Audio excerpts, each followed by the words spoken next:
In this video, I'm going to show you how to change Microsoft password. So the first thing you want to do is go to Google and type in Microsoft login, and then the first website is where you want to click. So it's Microsoft account, sign in or create your account today. You click on it, press sign in, and then in case you don't have an account already, of course you want to create an account, but if you're looking for this video, I assume you do have an account already.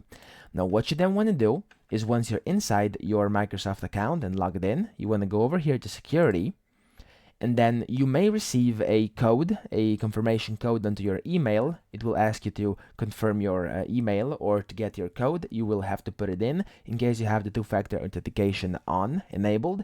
And then, yes, you will be able to see this screen after you've done that and retyped your code in from the email you've got received from Microsoft. And then once you're inside security over here, you want to go here where it says password security. You want to click change my password.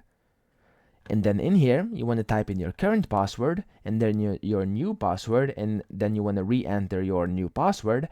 And you can check if you want to change your password every 72 days, and then Microsoft will make you change your password every 72 days. And that's pretty much it. That's how you change your password inside Microsoft account.